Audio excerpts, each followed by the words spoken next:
Richard III est la pièce qui clôture la tétralogie de la guerre des deux roses de William Shakespeare. Cette période de l'histoire d'Angleterre a vu s'opposer deux familles cousines, les York et les Lancaster. Au début de la pièce, les York ont gagné et Édouard, le plus vieux des frères, est sur le trône. Richard, plus jeune fils York, veut prendre le pouvoir. Pour cela, il est prêt à tout. Dans la scène qui suit, on apprend qu'Henri VI et son père Henri V ont été tués par Richard lors d'une bataille. Anne, veuve d'Henri VI, vient pleurer son beau-père Henri V.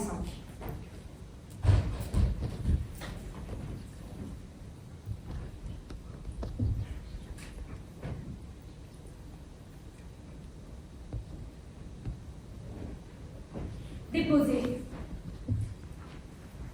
Déposez votre fardeau d'honneur. S'il est vrai que l'honneur peut être enseveli dans un cercueil,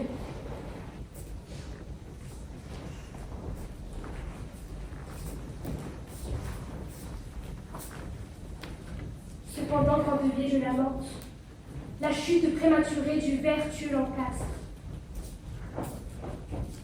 Pauvre effigie glacée d'un saint roi, cendre blême de la maison de Lancastre, restes exsangues de ce sang royal, qu'il me soit permis d'invoquer ton fantôme et de l'inviter à entendre les lamentations de la pauvre Anne, femme de ton Édouard, ton fils assassiné, poignardé par la main même qui te fit ces blessures. Voici que sur ces plaies ouvertes qui laissèrent échapper ta vie, je verse le baume impuissant de mes pauvres yeux. Oh! Maudite soit la main qui te fit ces trous! Maudit le cœur qui eut le cœur de faire cela! Maudit le sang qui fit couler ce sang, que sur le misérable exécré qui nous rend misérables par ta mort, s'abattre un sort plus terrible que je n'en peux souhaiter aux serpents, araignées, crapauds, ou à toutes les créatures rampantes et venimeuses qui sont en vie. Si jamais il a un enfant, que ce soit un avorton, un monstre mis au jour avant terme, dont l'aspect hideux et contre nature effrayera sa mère et brisera son espoir, qu'il soit l'héritier de sa monstruosité. Si jamais il prend femme, qu'elle soit rendue plus malheureuse par sa mort, que je ne le suis par mon jeune Seigneur et par toi. Allez maintenant vers Chercheil pour l'enterrer le saint fardeau que vous avez emporté de Saint-Paul. Et chaque fois que vous serez réconcilié par ce soir, reposez-vous, pendant que je lamenterai la dépouille du roi. Arrêtez! Vous qui portez le cadavre, et posez-le à terre! Quel noir sorcier conjure ce démon pour entraver les actes pieux et charitables? Traître! Posez ce cadavre! Ou par Saint-Paul, je fais un cadavre de qui désobéit! Monseigneur! Reculez et laissez passer le cercueil! Chien, lève ton épée plus haut que ma poitrine, ou par Saint-Paul, je t'abats à mes pieds et t'écrase Dieu pour ta témérité! Quoi? Vous tremblez? Vous avez tous peur? Hélas! Je ne vous blâme pas, car vous êtes mortels, et des yeux mortels ne peuvent endurer la vue du diable. Arrière! Toi, terrible ministre de l'enfer! Tu n'avais de pouvoir que sur son corps mortel. Son âme, tu ne peux pas l'avoir. Aussi va-t'en!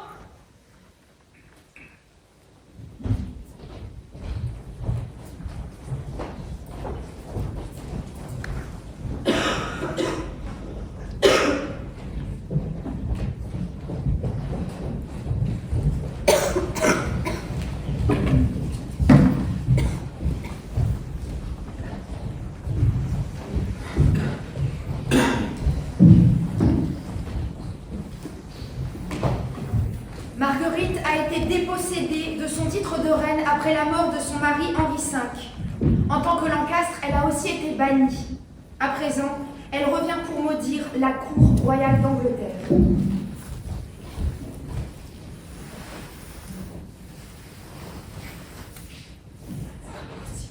Impossible. Non, je n'ose m'imaginer comment. Mais moi aussi, je comprends. C'est impossible. C'est absolument ça. Mais non. Oui, non, tout de monde. Écoutez-moi, pirate voleur. Une sorcière flétrie, que viens-tu faire devant mes yeux? Redire seulement ce que tu as défait. Cela je le ferai avant de te laisser partir. N'as-tu pas été banni sous peine de mort? Hélas oui, mais je trouve plus de peine dans le bannissement que la mort ne peut m'en apporter si je reste. Tu me dois un mari et un fils, et toi un royaume, et vous tous, allégeance. Tout le chagrin que j'éprouve vous est dû, et tous les plaisirs que vous usurpez me sont dus. La malédiction que mon noble père lança sur toi, lorsque tu couronnas de papier son front guerrier, et que par tes sarcasmes fit couler de ses yeux des torrents. Ces malédictions qu'alors, dans l'amertume de son âme, il proféra, les voilà toutes retombées sur toi. C'est par Dieu, non par nous, que fut châtié ton acte sanguinaire.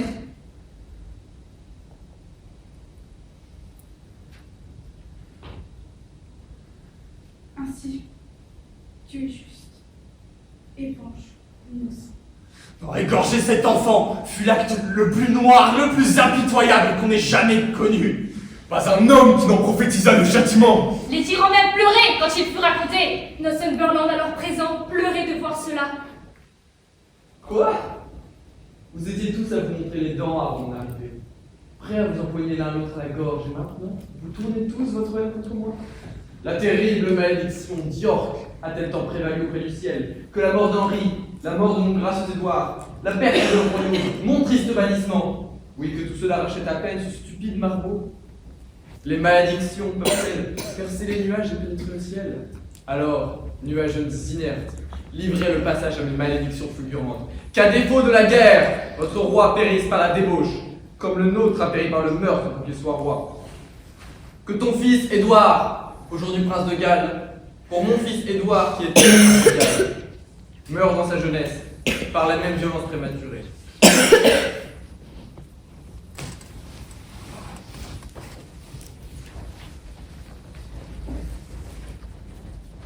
Toi-même qui es reine, pour moi qui fus reine, survis à tes gloires, misérable comme moi. Puisses-tu vivre longtemps pour pleurer la mort de tes enfants, et en voir une autre, comme je te vois aujourd'hui, revêtu de tes droits comme tu te parles des miens. Que tes jours heureux meurent longtemps avant ta mort et, après de longues heures de détresse, meurent, n'étant plus ni mère, ni épouse, ni reine d'Angleterre. Rivers et Dorset, vous étiez présents. Et toi aussi, Lord Hastings, quand mon fils fut poignardé par l'entaque sanglante, et je prie le ciel qu'aucun de nous ne vive son âge véritable, mais que tout soit fauché par quelque brusque accident. C'est ces conjurations innocentes et flétries. Tu crois que je vais t'épargner? Reste chien que tu vas m'entendre. Si le ciel tient en réserve un fléau terrible, qui surpasse ce que je peux te souhaiter, qu'il me garde jusqu'à ce que tes péchés soient mûrs, et qu'alors il précipite en indignation sur toi qui troubles la paix du pauvre monde. Que le ver de la conscience ronge toujours ton âme, tant que tu vivras, soupçonne tes amis d'être des traîtres, et prends les pires traîtres pour tes plus chers aveux. Que jamais le sommeil ne ferme cet œil assassin, à moins qu'un rêve torturant ne t'épouvante d'un enfer d'affreux démons. Créature des goules, avorton, porc fouisseur, toi qui fus marqué à ta naissance comme esclave de la nature et fils de l'enfer, toi, flétrissure des entrailles de ta mère affligée, toi, rejeton exécré des reins de ton père, toi, guenille de l'honneur, toi, des... Marguerite! Richard!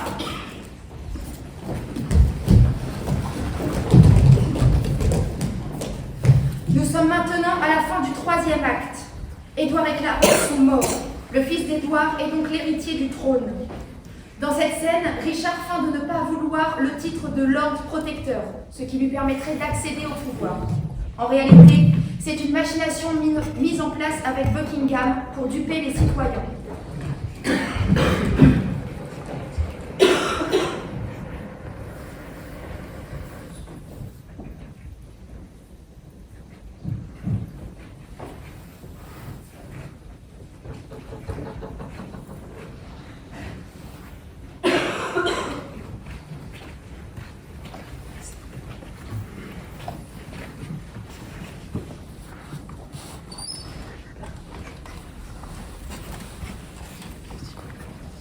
votre grâce a-t-elle ainsi accablé aujourd'hui? J'ai passé une nuit misérable, si pleine de rêves effroyables, de hideuses visions, si vrai que je suis un fidèle chrétien. Je ne voudrais pas dépenser une autre nuit semblable, même pour acheter un monde d'heureux jours. Oh, si pleine de lugubres terreurs durent ces heures. Quel était votre rêve, monseigneur? Je vous en prie, dites-le moi.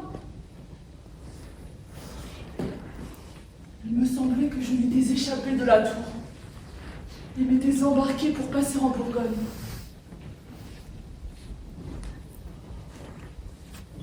En compagnie de mon frère Augustin. Il m'a invité à quitter ma cabine pour arpenter le pont. De là, nous regardions vers l'Angleterre et évoquions 1000 moments heureux que nous avions vécus pendant les guerres d'York et de l'Angleterre. Et comme nous marchions de long en large sur le plancher vertigineux du pont, il me sembla que Gloucester trébuchait et dans sa chute on poussa à bord de support. Moi qui voulais le retenir dans les vagues tumultueuses de l'océan. Oh Seigneur! Quelle souffrance c'était de se noyer! Quel terrible bruit d'eau dans mes oreilles! Quelle atroce vision de mort devant mes yeux!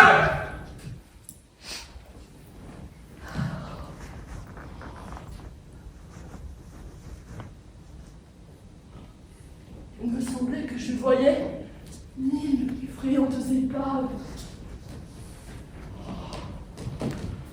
1000 hommes rongés par les poissons. Des lingots d'or. Des ancres gigantesques.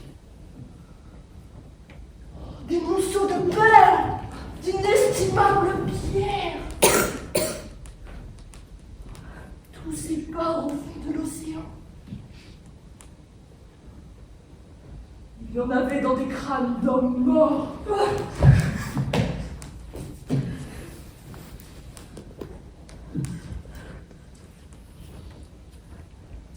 Et dans les trous où jadis habitaient les yeux, s'étaient glissées des visions de l'œil, des décelantes pierreries.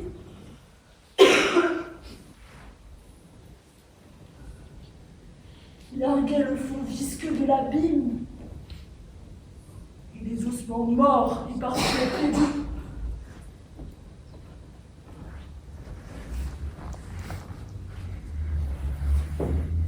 Avez-vous eu, dans ce temps de la mort, le loisir de contempler les secrets des profondeurs?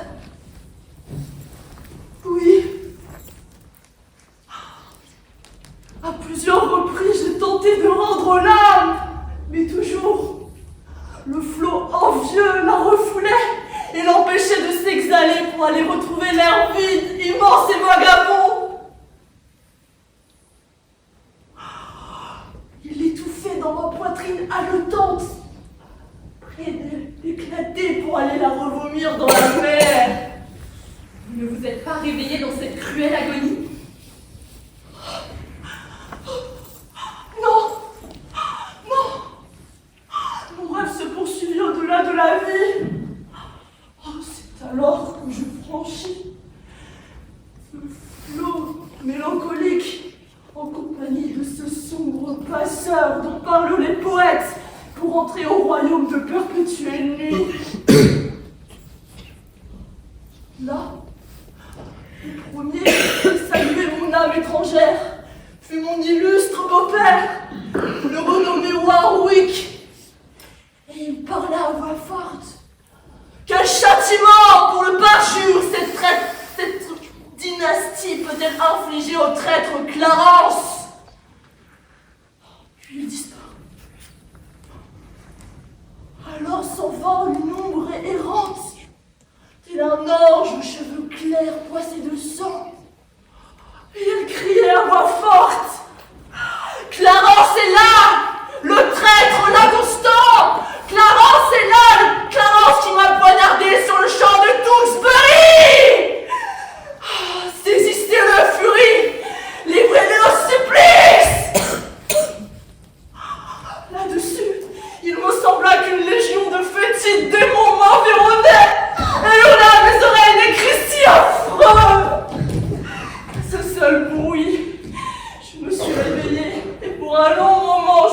n'ai cessé de croire que j'étais en enfer. Oh, si terrible me fut l'impression de ce rêve. Ce n'est pas étonnant, Seigneur, qu'il vous ait effrayé. Je tremble moi-même à vous l'entendre raconter.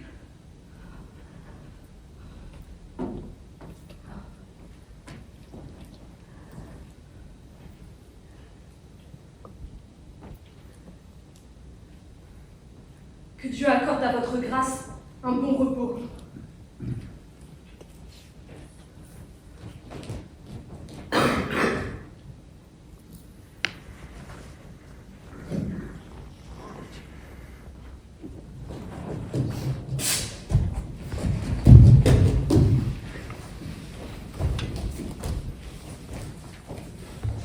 Eh bien, allons-nous le poignarder pendant qu'il dort? Non, il dira que ça a été fait lâchement quand il se réveillera. Mais il ne se réveillera plus jamais jusqu'au grand jour du jugement dernier. Alors, il dira que nous l'avons poignardé dans son sommeil. La simple mention de ce mot de jugement a engendré en moi une sorte de remords.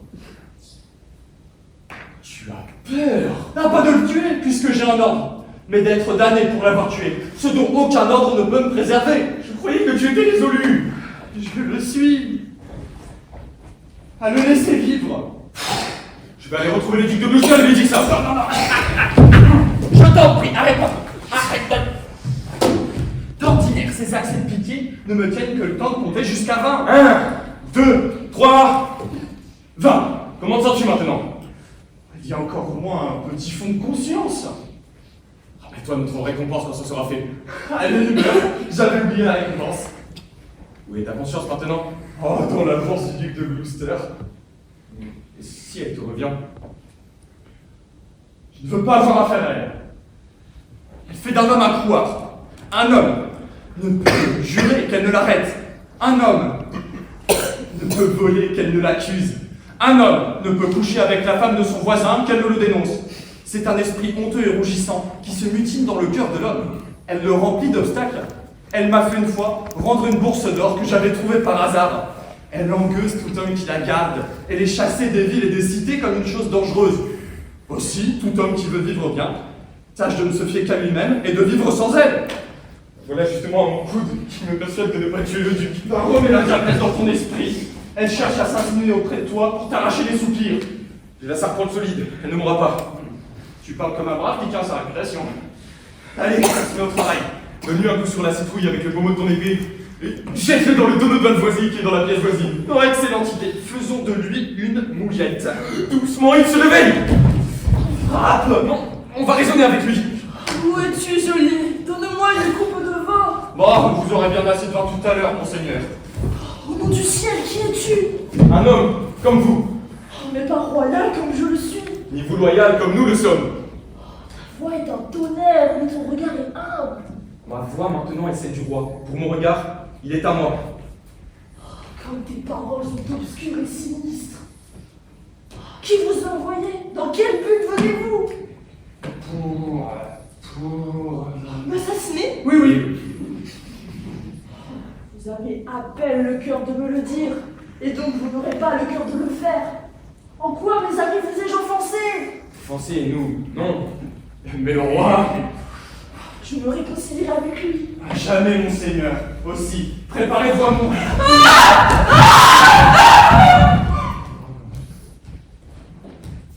Dans la scène que vous venez de voir, Clarence, frère d'Édouard et de Richard, est emprisonné pour trahison. Richard est à l'origine de cette fausse accusation. Dans la scène qui suit, nous sommes maintenant à la fin du 3e acte. Édouard et Clarence sont morts. Le fils d'Édouard est donc l'héritier du trône.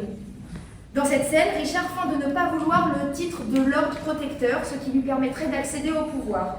En réalité, c'est une machination mise en place par Buckingham pour duper les citoyens.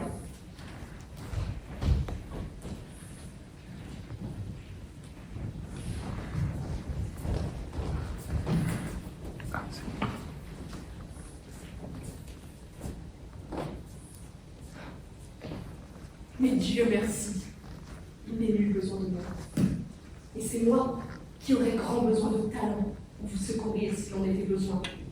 L'arbre royal vous a laissé un fruit royal qui mûrit par les heures maraudeuses du temps.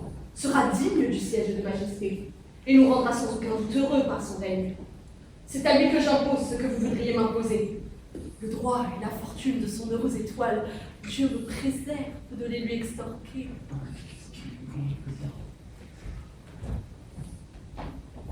Monseigneur, ce scrupule montre bien la conscience de votre grâce. Mais les motifs en sont frêles et frivoles quand tout est bien considéré. Vous dites qu'Édouard est le fils de votre frère. Nous le disons aussi. Mais pas par l'épouse légitime d'Édouard, car il fut d'abord engagé à Lady Lucie. Votre mère vit encore pour attester son vœu. Puis, fiancé par procuration à Bonne, sœur du roi de France. L'une et l'autre écartées. Une pauvre quémandeuse, mais accablée du soin de nombreux fils. Dans l'après-midi de ce meilleur jour, a séduit et acheté la haute souveraineté de son rang, pour l'entraîner sur la pente abjecte de l'immonde bigamie. C'est d'elle, dans un lit illégitime, qu'il a eu cet Édouard que notre courtoisie appelle le prince. Je pourrais m'exprimer avec plus d'amertume, si par égard pour certaines personnes en vie, je n'imposais à ma langue quelques contraintes. Donc, mon monseigneur, prenez pour votre royale personne le bénéfice de la dignité qui vous est offerte. Sinon, pour nous donner et donner au pays cette bénédiction, du moins pour soustraire votre noble lignée à la corruption de temps avilissant et la ramener sur la voie de la succession véritable. Faites-le, mon monseigneur. Vos citoyens vous en supplient. Rendez-les joyeux, monseigneur. Accordez-leur leur légitime requête. Ne refusez pas, puissant seigneur, cet amour qui vous est offert. Oh non, hélas, je ne suis pas fait pour la foule et la majesté. Je vous en supplie, ne le prenez pas mal. Je ne peux, ni ne veux pousser. Si vous refusez, parce que dans le zèle de votre amour, vous répugnez à déposer cet enfant, le fils de votre frère, nous reconnaissons là votre tendresse de cœur et cette douce, aimable, féminine compassion que nous avons remarquée chez vous à l'égard de votre parenté, comme à vrai dire à l'égard de tous. Eh bien, sachez-le, que vous acceptiez ou non notre requête, le fils de votre frère ne sera jamais notre roi. Nous planterons quelque autre sur le trône pour la disgrâce et la ruine de votre maison. Et dans cette résolution, nous vous quittons. Venez, citoyens, nous ne supplierons plus. Rappelez-le, cher prince. Accordez-leur la requête. Pourquoi voulez-vous amonceler ce souci sur moi? Rappelez, je ne suis pas de pierre et me laisse pénétrer par vos tendres prières, bien que ce soit contre ma conscience et mon âme. Cousin de Buckingham, et vous, homme sage et grave, puisque vous voulez me boucler la fortune sur le dos et m'en faire porter le fardeau, que je le veuille ou non, je dois avoir la patience d'en moduler la charge. Ici la noire calomnie, où le hideux reproche doit me suivre en cortège ce que vous voudriez m'imposer. Le fait même de votre contrainte m'acquittera de toutes leurs souillures et leurs tâches impures, car Dieu sait, et vous pouvez le voir en partie vous-même, comme je suis loin de désirer ceci. Dieu bénisse votre grâce. Nous le voyons et nous le dirons. Et le disant, vous ne direz que la vérité. Je vous salue donc de ce titre royal. Longue vie à Richard, digne roi d'Angleterre. Amen. Vous plaît-il d'être couronné demain? Le jour qui vous plaira, puisque vous le voulez ainsi. Demain, donc, nous ferons cortège à votre grâce. Sur ce, très joyeusement, nous prenons congé de vous.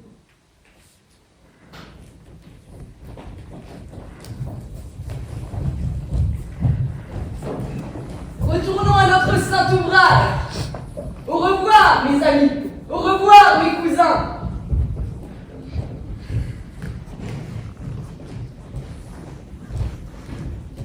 Marguerite, la reine déchue, revient pour se venger. Mais elle est interrompue par la reine Élisabeth, veuve d'Édouard, et la duchesse d'York, mère d'Édouard. Toutes deux viennent pleurer les enfants d'Édouard qui ont été assassinés.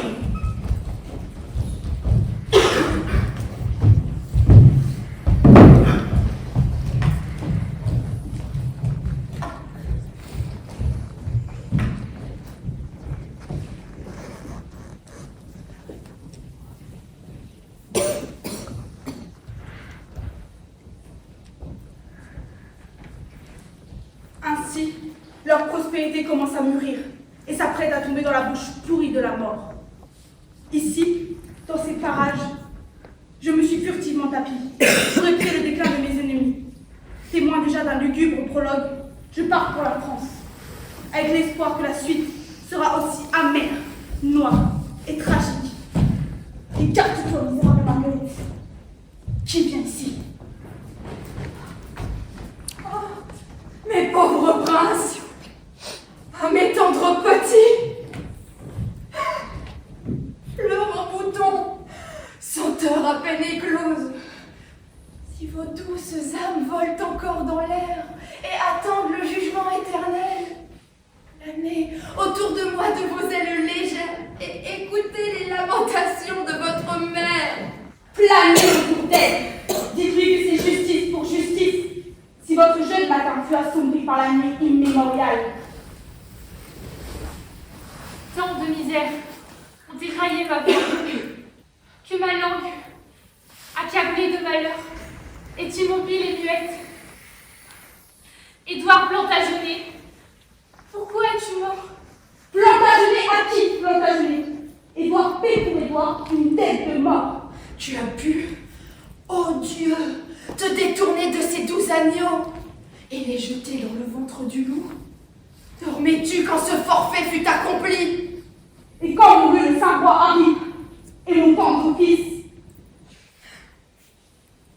Vie morte, aveugle vue, pauvre mortel, vivant spectre, image de douleur, opprobre du monde bien propre, du tombeau usurpé par la vie. Repose ton être sur repos, sur ta loyale terre d'Angleterre, déloyalement, enivré d'un sang innocent. Que ne peux-tu m'offrir une tombe aussi volontiers que tu m'accordes un siège de tristesse? J'y cacherai mes os plutôt que de les reposer ici. Oh, mais qui donc a par nous à sujet de pleurer?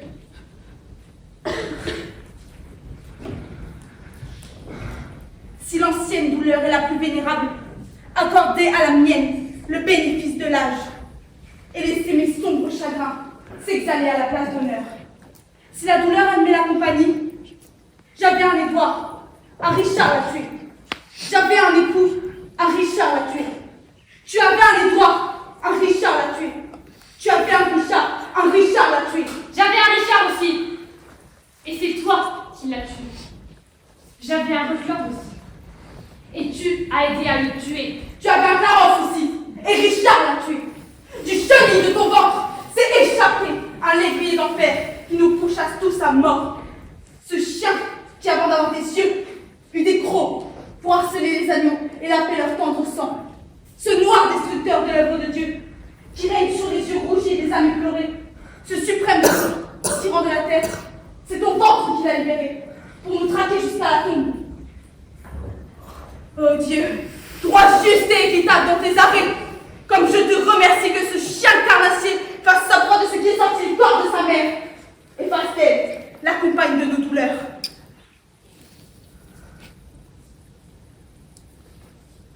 Oh, femme de Harry, ne triomphe pas en évoquant mes malheurs. Dieu m'est témoin que j'ai pleuré les tiens. Supportez-moi! Je suis affamée de vengeance, et à présent, je me rassaisis de la contempler. Ton Édouard est mort, qui a tué mon Édouard. Ton autre Édouard est mort pour acquitter mon Édouard. Le génieur ne met pas la point, car à eux deux, ils n'égalent pas l'être parfait que j'ai perdu.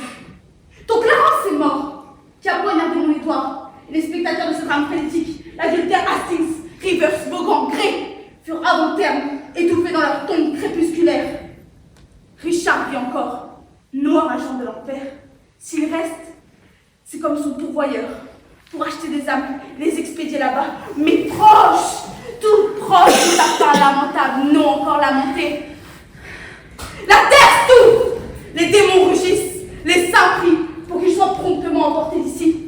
Annule son bail de vie. Dieu cher, je te prie pour que je puisse vivre et dire le chien est mort.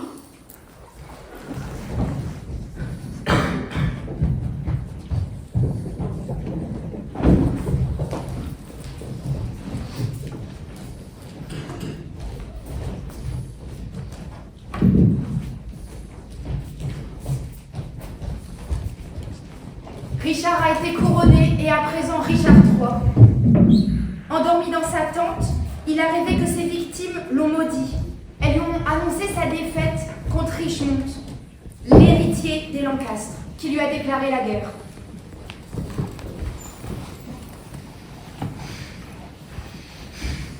On me donne un autre cheval! Combat mes blessures! Et pitié, Jésus! Doucement. C'était qu'un rêve. Relâche conscience, comme tu me tortures. Les lumières brûlent bleues. C'est à présent la mort de minuit. De froide goutte de peur se fiche sur ma tremblante chair. Pourquoi ai-je peur de moi-même? Il n'y a personne d'autre ici. Richard aime Richard. À savoir, je suis moi. Y a-t-il un meurtrier ici? Non. Si, moi. Alors fuyons. Quoi? Me fuir moi-même? Pour quelle raison? De peur que je me venge. Quoi, moi-même de moi-même? Hélas, j'aime moi-même. Pourquoi?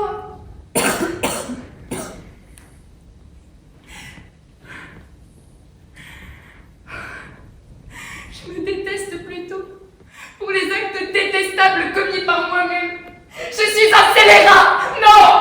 Je mens. Je n'en suis pas un. Bouffon, de toi-même parle honnêtement. Bouffon, ne te flatte pas. Ma conscience a 1000 langues différentes. Et chaque langue raconte une histoire différente. Et chaque histoire me condamne comme scélérat, parjure au plus haut degré, meurtre, atroce meurtre au plus cruel degré, absolument tous les péchés, tous commis au suprême degré, se pressent à la barre et crient tous coupable, coupable. C'est à désespérer. Pas une créature ne m'aime. Et si je meurs, pas une âme n'aura pitié de moi. Oh non, non. Parce que moi-même, je ne trouve en moi-même aucune pitié pour moi-même. Rassemblez voir les âmes de tous ceux que j'assassine. On ira m'attenter chacun, menaçant, appelé à la vengeance de demain sur la tête de Richard. Monseigneur, Qui est là? Monseigneur, c'est moi. Le coq du village a par 2 fois salué le matin. Vos amis sont debout et bouclent leur armure. J'ai rêvé un effroyable rêve. Que penses-tu? Nos amis seront-ils tous fidèles? Nul doute, Monseigneur. Oracle, j'ai peur. J'ai peur. N'ayez pas peur des ombres, mon Monseigneur. L'apôtre Paul. Les ombres, cette nuit, ont jeté plus de terreur dans l'âme de Richard que la substance de 10 000 soldats armés à toute épreuve et conduits par le fado Richemont. Ne fait pas encore un jour. Allons, viens avec moi. Je veux jouer les espions autour de mon tente pour voir si certains méditent de m'abandonner.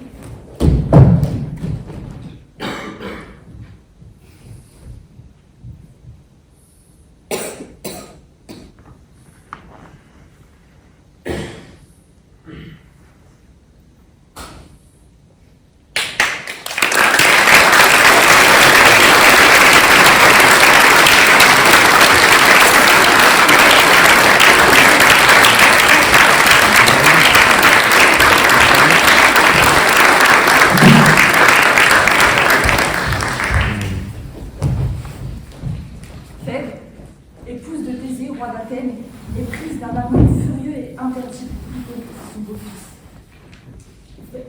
Phèdre vient de dévoiler à Hélène, sa nourrice, qu'elle aime beaucoup.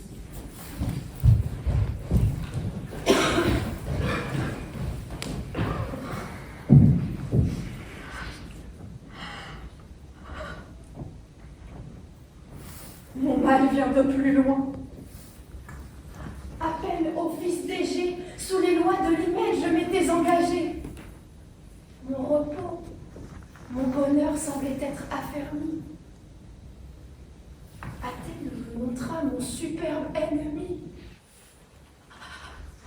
Je le vis, je rougis, je pâlis à sa vue.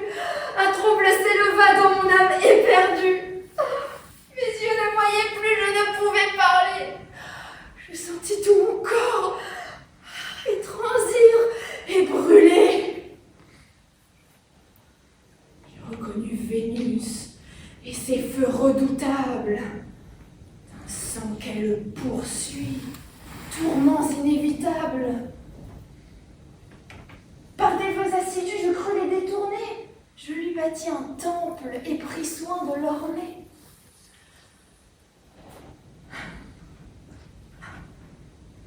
Victime moi-même à toute heure entourée, je cherchais dans leurs flancs ma raison égarée. Un incurable amour, remèdes impuissants, en vain sur les autels, ma main brûlait l'encens. Quand ma bouche implorait le nom de la déesse, j'adorais Hippolyte et le voyant sans cesse, même au pied des autels que je faisais fumer. J'offrais tout à ce Dieu que je n'osais nommer. Je l'évitais partout, au comble de misère. Mes yeux le retrouvaient dans les traits de son père. Contre moi-même enfin j'osais me révolter. J'excitais mon courage à le persécuter. Pour bannir l'ennemi dont j'étais idolâtre, j'affectais les chagrins d'une injuste marâtre. Je pressais son exil, et mes cris éternels l'arrachèrent du sein et des bras paternels. Vaine précaution, cruelle destinée par mon époux lui-même à trésaine amenée, j'ai revu l'ennemi que j'avais éloigné. Ce n'est plus une ardeur dans mes veines cachées, c'est Vénus tout entière à sa proie attachée.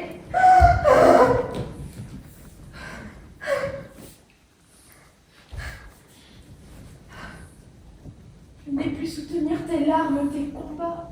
Je t'ai tout avoué, je ne m'en repens pas. Pourvu que de ma mort et quand les approches, tu ne m'affliges plus par d'injustes reproches, et que tes vains secours cessent de rappeler un reste de chaleur tout prêt à s'exhaler.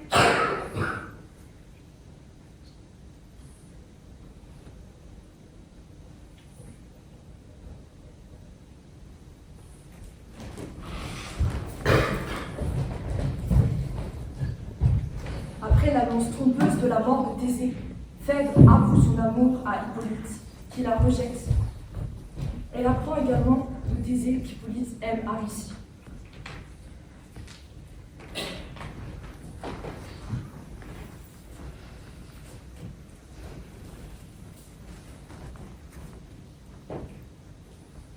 Il sort. Quelle nouvelle a frappé mon oreille? Quel feu mal étouffé dans mon cœur se réveille. Quel coup de foudre! Au ciel! Et quelle funeste vie! Je volais tout entière au secours de son fils. Il m'arrachant des bras d'un homme épouvanté, je cédais au remords dont j'étais tourmentée. Qui sait même où m'allait porter ce repentir? Peut-être à m'accuser, j'aurais pu consentir. Peut-être si la voix ne m'eût été coupée, l'affreuse vérité me serait échappée.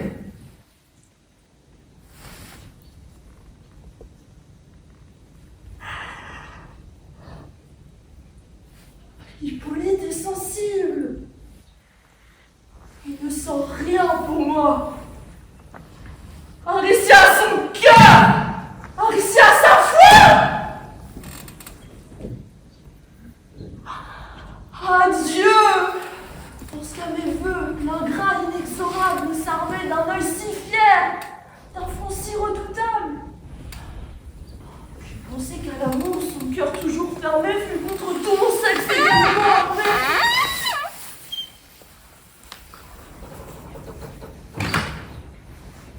Une autre, cependant, a trouvé grâce. Devant ses yeux cruels, une autre a trouvé grâce.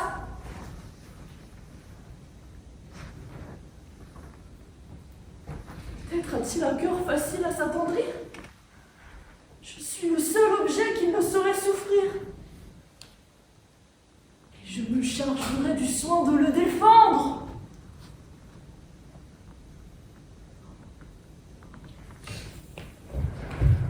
Minon, sais-tu ce que je viens d'apprendre? Non, mais je viens tremblante à ne vous point mentir. J'ai pâli du dessein qui vous a fait sortir.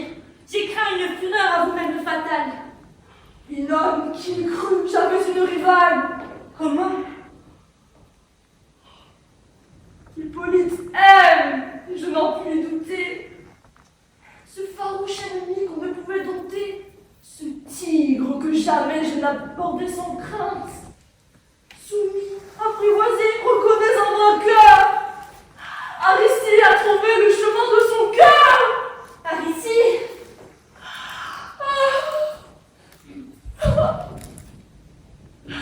Douleurs m'ont encore éprouvé.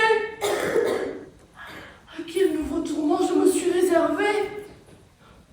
Tout ce que j'ai souffert, mes craintes, mes transports, la fureur de mes feux, l'horreur de mes remords. Puis d'un refus cruel, l'insupportable injure n'était qu'un faible essai du tourment que j'endure. Il s'aime! Par quel charme ont-ils trompé mes yeux?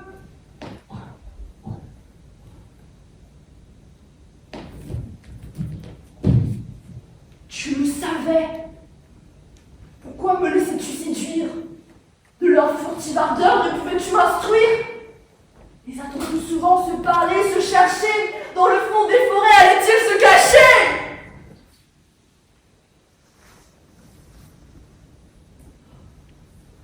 Hélas, ils se voyaient avec pleine naissance. Le ciel leur soupir a prouvé l'innocence.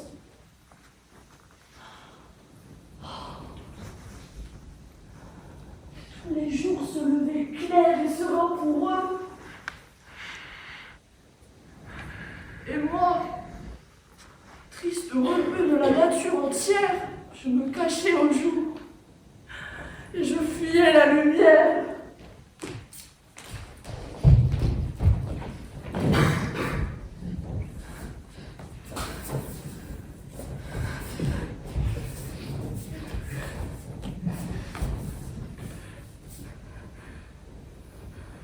Quels fruits recevront-ils de leur bel amour? Ils ne se verront plus. Ils s'aimeront toujours. Au moment que je parle. Ah! Mortelle pensée! Ils bravent la fureur d'une amante insensée.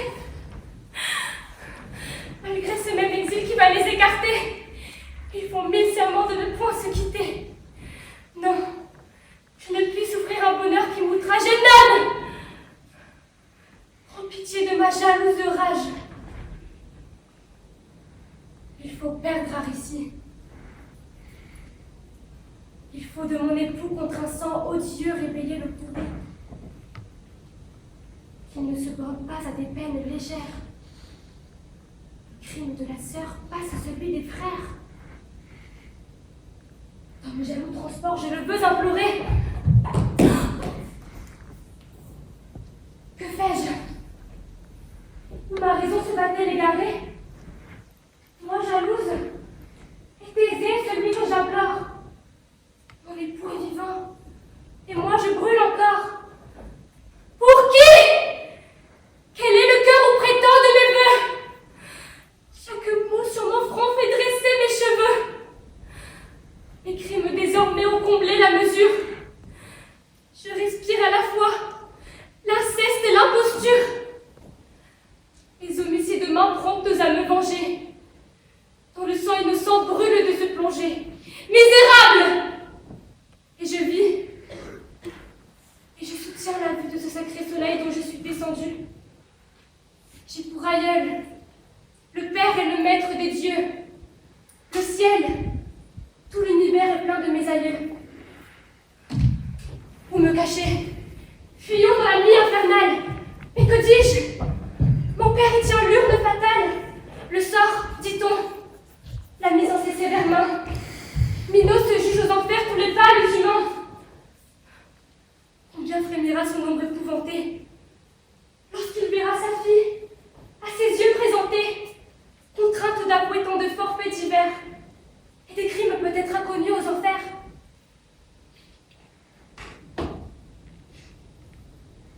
tu, mon père, à ce spectacle horrible?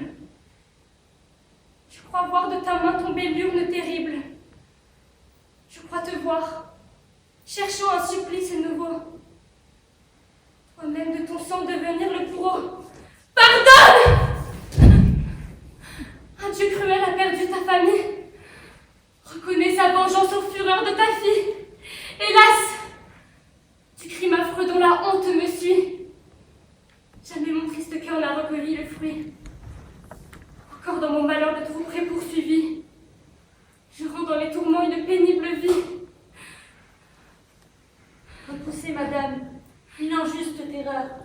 Regardez d'un autre œil une excusable erreur. La faiblesse aux humains n'est que trop naturelle. Mortel, subissez le sort d'une mortelle.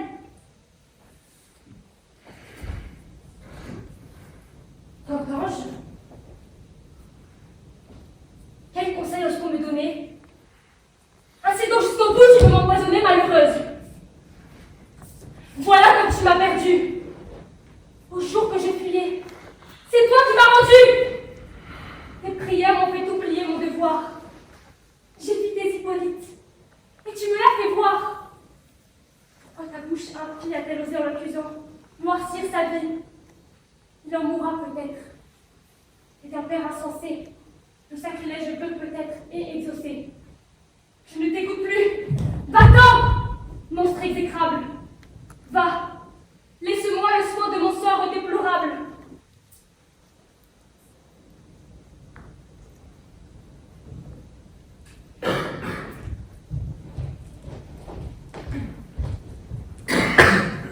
Thésée, croyant que c'est Hippolyte qui a voulu séduire Phèdre, l'a banni de la ville et l'a maudit. Péramène, confident d'Hippolyte, ramène bientôt au palais une triste nouvelle.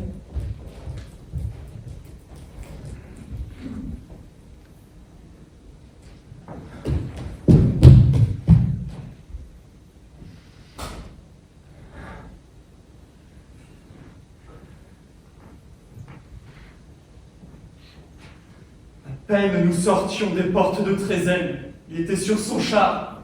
Ses gardes affligés imitaient son silence autour de lui rangé. Il suivait tout pensif le chemin de Mycène. Sa main, sur ses chevaux, laissait flotter les rênes. Ces superbes coursiers qu'on voyait autrefois, pleins d'une ardeur si noble, obéir à sa voix. L'œil morne maintenant et la tête baissée semblaient se conformer à sa triste pensée. Un effroyable cri, sorti du fond des flots, des airs en ce moment, a troublé le repos. Au sein de la terre, une voix formidable répond en gémissant à ce cri redoutable. Jusqu'au fond de nos cœurs, notre sang s'est glacé. Des coursiers attentifs, le crin s'est hérissé. Cependant, sur le dos de la plaine liquide, s'élève à gros bouillon une montagne humide. L'onde approche, se brise et vomit à nos yeux parmi des flots d'écume un monstre furieux. Son front large est armé de cornes menaçantes. Tout son corps est couvert d'écailles jaunissantes. Indomptable taureau, dragon impétueux, sa croupe se recourbe en repli tortueux. Tout fuit. Tout fuit. Chacun cherchant un asile. Et chacun dans le temple voisin cherche un asile. Hippolyte, lui seul, digne fils d'un héros, arrête ses coursiers, saisit ses javelots, pousse au monstre, et d'un dard lancé d'une main sûre, il lui fait dans le flanc une large blessure. De rage et de douleur, le monstre bondissant vient tomber au pied des chevaux en mugissant, se roule et leur présente une gueule enflammée qui les couvre de feu, de sang et de fumée. La frayeur les emporte, et sourds à cette fois, ils ne connaissent plus ni le frein, ni la voix. En effort impuissant, leur maître se consume. Ils rougissent le mort d'une sanglante écume. On dit qu'on a vu même en ce désordre affreux un dieu qui d'aiguillons pressait leurs flancs poudreux. Leur folie dans les rochers les précipite. Les cieux crient et sauront, l'intrépide Hippolyte, dont les reines tombent embarrassées.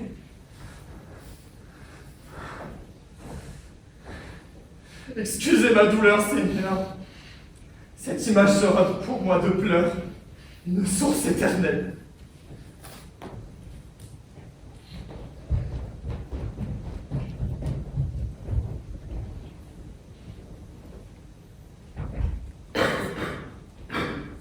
Ainsi, Hippolyte est mort. Énone s'est suicidé. Et Phèdre n'a pas plus d'espoir. Elle avoue sa faute à Thésée et s'empoisonne sous ses yeux.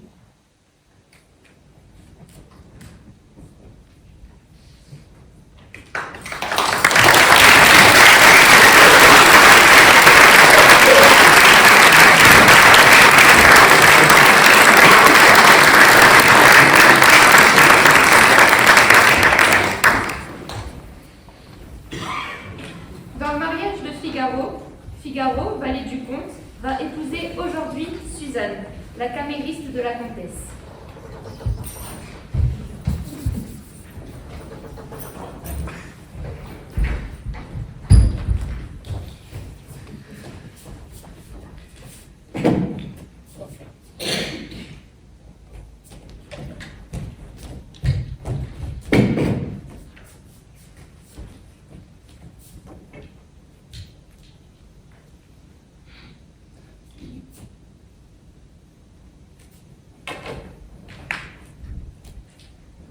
Pieds sur 26. Tiens, Figaro, voilà mon petit château. Tu trouves tu mieux si? Sans comparaison, ma charmante. Oh, que ce joli bouquet virginal et doux le matin des noces, à l'œil amoureux d'un époux. Que me dis-tu donc là, mon fils? Je regarde ma petite Suzanne, si ce beau lit que Monseigneur nous donne aura bonne grâce ici. Dans cette chambre? Il nous la cède. Et moi, je n'en veux point. Pourquoi donc? Je n'en veux point. On dit une raison. Et si je ne veux pas en dire? Quand elles sont sûres de nous. Donner une raison serait accorder que je puisse avoir tort. Es-tu mon serviteur ou non? Tu prends de l'éclair contre la chambre du château la plus commode et qui tient au milieu des deux appartements. Laine, si madame est accommodée, elle sonnera de son côté. Zeste, en deux bas. Tu es chez elle. Monseigneur vous dit quelque chose, il n'a qu'à teinter du sien et craque. En 300 me voilà rendu. Fort bien. Et quand il aura parti le matin, pour te donner quelques bonnes et longues commissions. Zeste, en deux pas est à ma porte. Crac, en 3 sauts. Qu'entendez-vous par ces paroles? Il faudrait m'écouter tranquillement. Mais qu'est-ce qu'il y a, mon Dieu? Il y a, mon ami, que las de courtiser les beautés des environs, Monsieur le comte Almariva veut rentrer au château. Mais non pas chez sa femme. C'est sur la tienne, entends-tu, qu'il a jeté ses vues, auquel il espère que ce logement ne nuira pas. C'est ce que le loyal Basile, honnête agent de ses plaisirs, et mon noble maître enchanté me répète chaque jour en me donnant leçon. Basile, oh mon mignon, si jamais volé de bois vert, dûment appliqué sur une échine, à redresser la moelle épinière de quelqu'un. Tu croyais, beau garçon, que cette dot qu'on me donne était pour les beaux yeux de ton mérite? J'avais fait assez pour l'espérer. Que les gens d'esprit sont bêtes. On le dit. Mais c'est qu'on ne peut pas le croire. On a tort. Apprends qu'il la destine à obtenir de moi, secrètement, certains quarts d'heure, seul à seul, qu'un ancien roi du Seigneur. Tu sais s'il était triste. Je le sais tellement que si monsieur le comte, en se mariant, n'eut pas aboli ce droit honteux, jamais je ne puisse épouser sur ses domaines. S'il l'a détruit, il s'en repent. Et c'est de ta femme aujourd'hui qu'il veut le racheter au secret. Ma tête s'amollit de surprise et mon front Ne le frotte donc pas. Quel danger. S'il est venu à un petit bouton, les gens superstitieux. Tu réfléchis. Ah, s'il y avait moyen d'attraper ce grand trompeur, de lui faire donner dans un bon piège et d'empocher son or. De l'argent et de l'intrigue. Te voilà dans ta sphère. Ce n'est pas la honte qui me retient. La crainte. Ce n'est rien d'entreprendre une chose dangereuse, mais d'échapper au péril en la menant à bien. Car, d'entrer chez quelqu'un la nuit, de lui souffler sa femme et de recevoir 100 coups de feu pour la peine, il n'est rien de plus aisé. 1000 sauf qu'elle l'ont fait. Mais. Voilà Madame Villiers. Elle m'a bien recommandé d'être la première à lui parler le matin de mes noces. Qu'est-ce qu'il y a encore là-dessous? Le berger dit que c'est la porte-bonheur dont c'est tous délaissés. Adieu mon petit Figaro. Rien à notre affaire. Pour m'ouvrir l'esprit, donne un petit baiser. À mon amant, aujourd'hui je t'en souhaite. Mais que dirait mon offre demain? Eh bien, C'est que tu n'as pas eu de mon amour. quand ça qui serez-vous opportun de m'en parler du matin au soir? Quand je pourrais te le prouver du soir jusqu'au matin. Voilà votre baiser. Je n'ai plus rien à pour maintenant. Eh, mais ce n'est pas ainsi que vous l'avez reçu.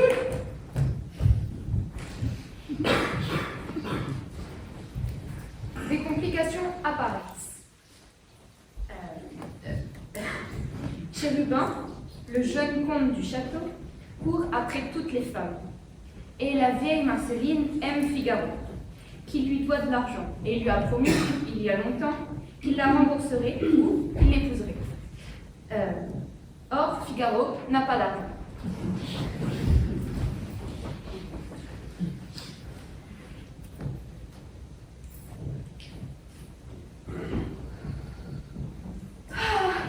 Quelle volonté De plus dire un scélérat. de l'épouser, docteur, de l'épouser. L'épouser?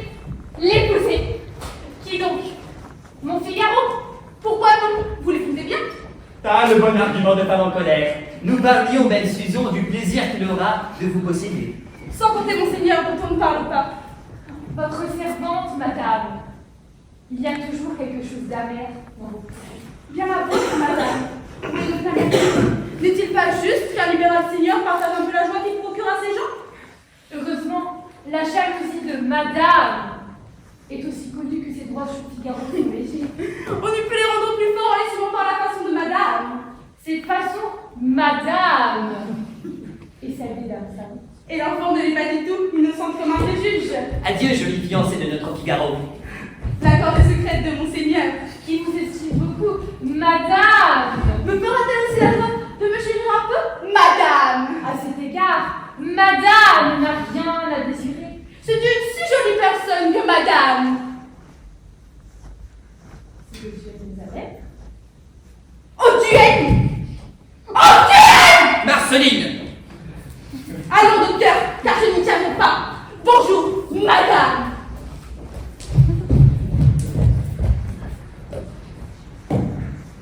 Allez, madame, allez, pédante. Je crains aussi que vos efforts, que je méprise vos outrages. Voyez cette vieille Sibylle. Parce qu'elle a fait quelques études et tourmenté la jeunesse de madame, elle veut tout dominer au château. Oh, je ne sais plus ce que je venais prendre.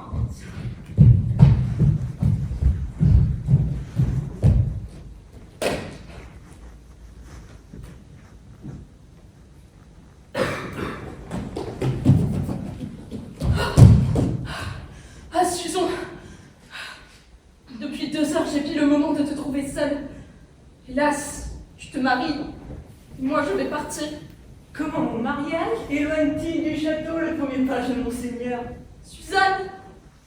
Le renvoi! Chérubin, quelques sottises. Il m'a trouvé hier, ce soir, chez ta cousine Fanchette, à qui je faisais répéter son petit rôle d'innocente pour la fête de ce soir. Il s'est mis dans une fureur en me voyant. Sortez, m'a-t-il dit, petit peu. Oh, je n'ose prononcer devant une femme le gros mot qu'il a dit. Sortez, et demain vous ne coucherez pas au château. Si madame, si ma belle marraine ne parvient pas à l'apaiser, c'est fait, Susan.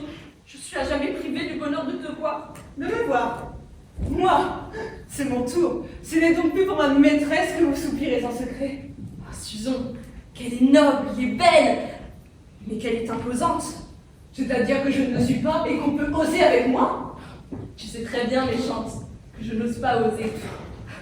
Mais que tu es heureuse à tout moment la voir, lui parler, l'habiller le matin et la déshabiller le soir, épingle à épingle. Ah, Susan, je donnerais. Qu'est-ce que tu tiens donc là? Hélas, le reposé et le fortuné ruban qui renferme la nuit des cheveux de cette belle marraine. Son ruban de nuit? Oh, donne-le-moi mon cœur! Et que non pas son cœur! Comme il est familier donc, si ce n'était pas un morveux sans conséquence. Tu dirais qu'il est égaré, gâté, qu'il est perdu. Tu diras tout ce que tu voudras. Oh, je prédis que dans 3 ou 4 ans, vous serez le plus grand petit vaurien. Rendez-vous le ruban! Laisse-le-moi, Susan. Je te donnerai ma romance. Pendant que le souvenir de ta belle marraine attestera tous mes souvenirs, le tien versera le seul rayon de joie qui puisse encore amuser mon cœur. Amusez votre cœur, mon scélérat. Vous croyez parler à votre Fanchette? On vous surprend chez elle, puis vous soupirez pour madame, puis vous m'en comptez à moi par-dessus le marché.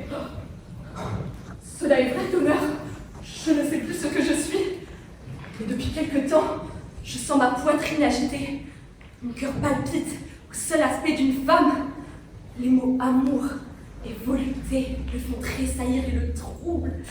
Enfin, le besoin de dire à quelqu'un « Je vous aime » est devenu pour moi si pressant que je le dis tout seul, en courant dans le parc, à toi, à ta maîtresse, aux arbres, aux nuages, au vent qui les emporte avec mes paroles perdues.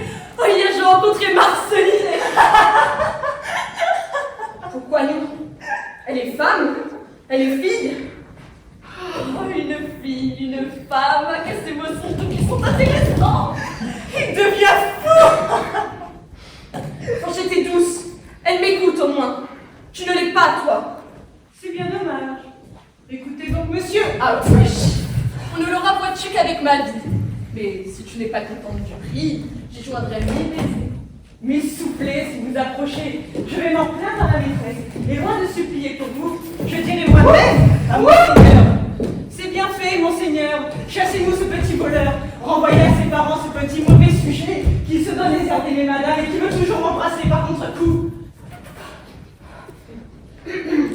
Oh, je suis perdue. Quelle frayeur. Par ailleurs, Marceline réussit à traîner en justice Figaro pour l'obliger à l'épouser. Mais Figaro annonce qu'il a une marque sur le bras.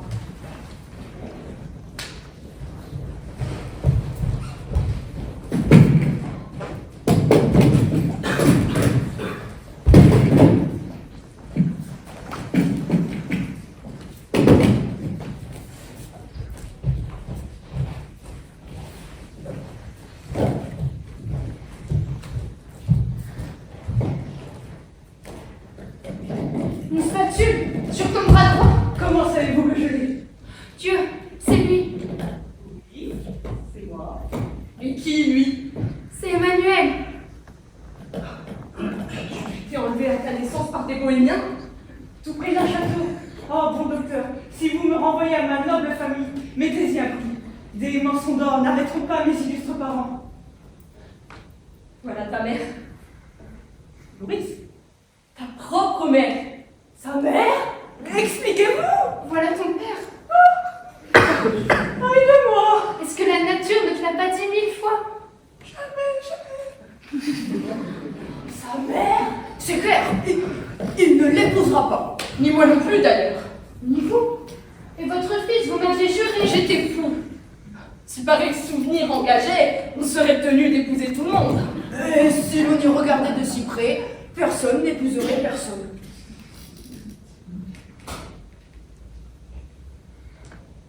Des fautes si connues, une jeunesse déplorable. Oui, déplorable. Et plus qu'on ne le croit. Je n'entends pas nier mes fautes. Ce jour les a trop bien prouvées. Mais qu'il est dur de les expier après 30 ans d'une vie modeste.